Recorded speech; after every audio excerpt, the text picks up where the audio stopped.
Shinji has been the target of harsh criticism and the butt of many jokes ever since the original series aired back in '95. Granted, a lot of people, including myself, love him, but there are many fans who hate his guts. But what if I told you that the reason we hate him and the reason we love him is actually one and the same? And that reason is that we are Shinji. That sounded a lot better in my head. Hello and welcome back, my filthy weebs. It's your friendly neighborhood degenerate, finally back after being inexplicably absent for an entire year. And we're not even gonna talk about that. But hey, we got 1,000 subscribers, so it's a win-win, or whatever. Last year, Evangelion did something really amazing and gave us a taste of something that we as Eva fans are not really used to.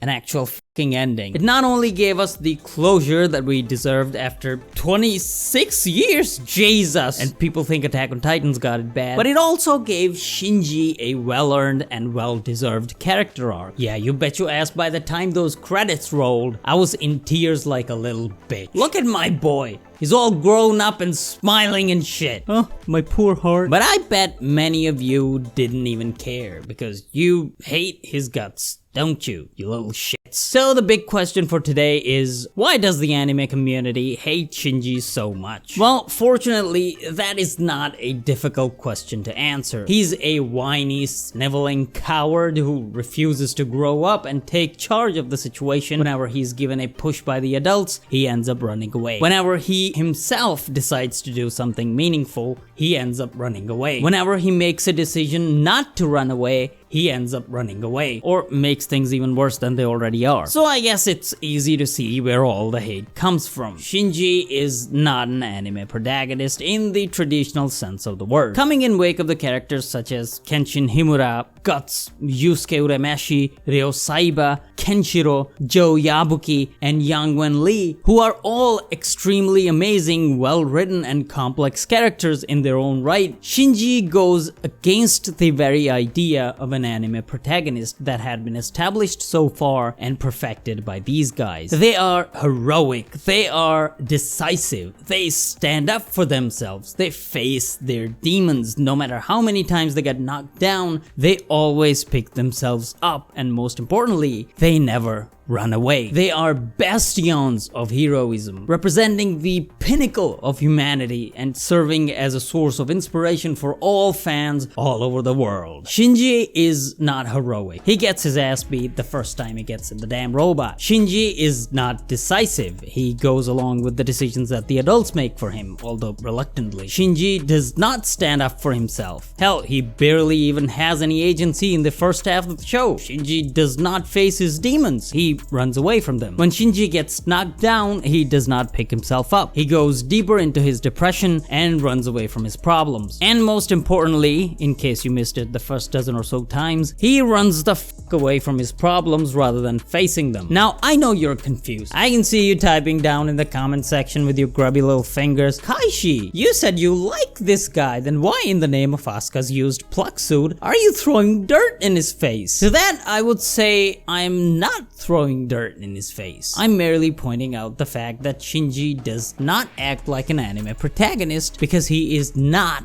an anime protagonist. He acts like an introverted 14-year-old boy with depression and abandonment issues because that is exactly who he is. He is a real person in an anime world. You don't believe me? Well, if you have a 13, 14-year-old kid in your family, maybe your brother, maybe your cousin, your nephew, your son, grandson, whatever. And I do hope that they live in a safe and healthy environment, by the way. Imagine that kid in the world of Evangelion, in the shoes of Shinji Ikari. You would know that they would probably act the same way as Shinji. Now, add a decade-long history of abandonment and daddy issues, a healthy dose of rather unhealthy dose of social anxiety, then sprinkle in some depression for good measure, and you have yourself a recipe not for a heroic anime protagonist, but for a fucking disaster. Now, for the meat of this video. Why do we love or hate Shinji? Well, like I said, it's because Shinji is like us. We love him because we relate to him. This is pretty self-explanatory because unfortunately many of us had to go through some shit in our lives that Shinji goes through. Hell, some of us are even going through it right now. It's sad, but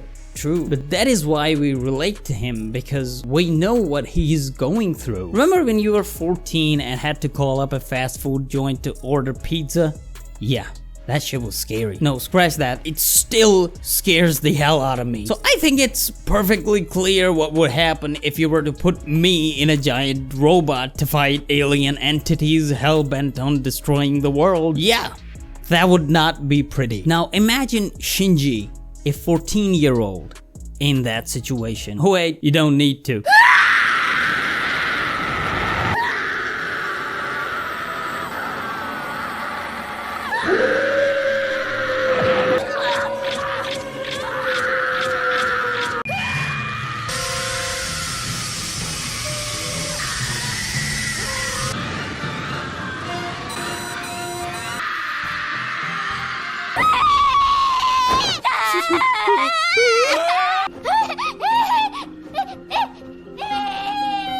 Well, okay, that's fine and dandy, I hear you say. But why would that make it a reason for me to hate him when I don't even relate to him in the first place? To that, my dear filthy fucking weebs, I would say, yes, you do not exactly relate to him. Rather, you project onto him. In other words, Shinji is your shadow self. Now, some of you might have realized where we're going with this. Oh yeah, baby, I'ma go all Carl Jung up in your asses. According to Jung, the shadow is the unknown dark side of an individual's personality. It is prone to psychological projection, in which a perceived personal inferiority is recognized as a perceived moral deficiency in someone else. In other words, Shinji represents all of your fears and potential failures in life that you subconsciously project onto him. Yes, it sounds far-fetched and totally implausible, but it's fine, because according to Jung, it is completely instinctive and irrational and happens subconsciously. So the next time you look at Shinji, just know that you're looking at your own shadow, someone that you believe you might have become, but fortunately did not. And that leads us to a very dire predicament. If Shinji is a well-written and realistic whiny teenager with daddy issues and not a protagonist who would actually inspire you and teach you some life lessons, then what's the fucking point? Aren't we just watching a person reluctantly try and fail and finally give up? Isn't that just a nihilistic, pessimistic outlook on life that would eventually make me even more depressed without giving me a single positive thought to chew on? No thank you, Evangelion. I'm perfectly capable of doing that myself. However, if you think that, then I regret to inform you that you probably fail to understand what Evangelion actually is. And I'm not saying that in a I am an elitist who takes artistry very seriously, and these stupid normies will never be able to understand something as immensely deep and artistic as Evangelion. No, fuck that and fuck the elitists. I know that Evangelion is just an anime, and just like any other anime, it has its flaws. Just because I think it's the best thing in the world does not mean it's the best thing in the world. So an argument can be made that the TV show and the recap movies do give that impression of Shinji. Remember, I'm your ally in this, okay? And that beach ending, what the fuck was that? However, that all changed with the release of Evangelion 3.0 plus 1.0 Thrice Upon a Time, which I'll refer to as the fourth Eva movie because that name is totally bonkers. It not only gave us an ending to the entire Eva saga and Shinji an actual arc, but also canonized the last two iterations of events, those being the TV series and the recap movie. It also made me fall in love with a character who I considered to be completely pointless up until that point. And that, of course, being Mommy Illustrious Makinami, whose name has become my third favorite in all of anime, right after Kiss Shot, Acerola, Orion Heart Under Blade, and Don Quixote do Flamingo. Isn't Eva awesome? Isn't it a gift that just keeps on giving? Or a cockroach that just won't die. I don't know, I haven't made up my mind yet. Either way, it's amazing. Anywho, like I said, Shinji gets his well-earned arc and some sweet character development. And it's written in a very realistic way too. I mean, realistic if you don't count the giant robots and the post-apocalyptic setting and the third impact and the angels and the new world and the human instrumentality project and the soul of Shinji's dead mother being inside the Eva that he pilots. I'm not making a very good case here. Okay, look at it this way. The most important theme in Eva, at least for me, has always been individuality versus conformism. For Shinji, the lack of personality or individuality leads him to believe that he means nothing more than an ever-consuming, simply existing, pointless bag of meat whose life has no meaning and whose existence serves no other purpose than what is required of him at the time. In other words, an existential crisis. Teenagers. However, at the end of the film, Shinji actually grows up. And I don't mean physically, mentally. The first thing he does is confront his father, something that he avoided up until now. It's a very beautiful and touching scene, and I gotta tell you, I was not expecting the redemption of the worst father in all of anime. Now scratch that. That would be Sho Tucker. That guy. This is his first step of growing up from a boy to a man, taking responsibility and facing your problems head on. He realizes that running away will not solve his problem. Next thing he does is try to save all the people that he cares about, because he comes to realize that self-pity will get him nowhere. If he wants his existence to mean something, then he needs to make it mean something. And if that results in him experiencing pain and suffering, then that too is a part of life. If there is sadness, then it does not mean that there cannot be happiness. He extends his hand to Kaoru because he's not afraid of the sadness that his bond with another person may cause, the hedgehog's dilemma, for he knows that this bond will also bring him happiness and joy. And finally, perhaps the most important thing that he learns is from Rei Q, the Rei clone from the third movie. She was someone who couldn't survive outside NERV, meaning she didn't belong anywhere else. She was someone whose life had absolutely no meaning. She was basically a slave who couldn't do a single thing if it wasn't in order. But eventually, she found a place in the survivor village. She found meaning in her life, in the bonds that she forged, in the menial work that she did, and in the moments of joy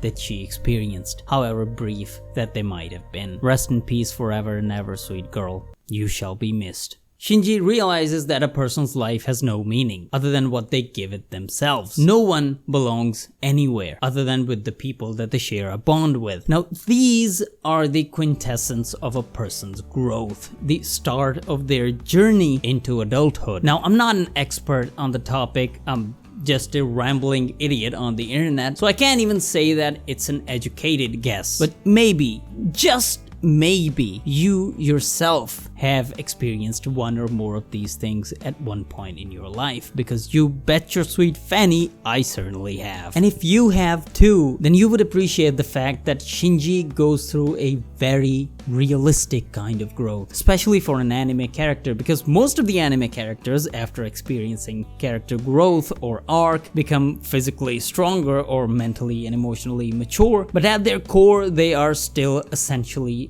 the same character. It's very rare to see an anime character actually grow up the same way a real human being does. That is the reason why I love Shinji. And hopefully after watching this video, you too will try to see this whiny ass little bitch in a whole new light. Because I firmly believe that Hideaki Anno has created one of the greatest anime protagonists of all time.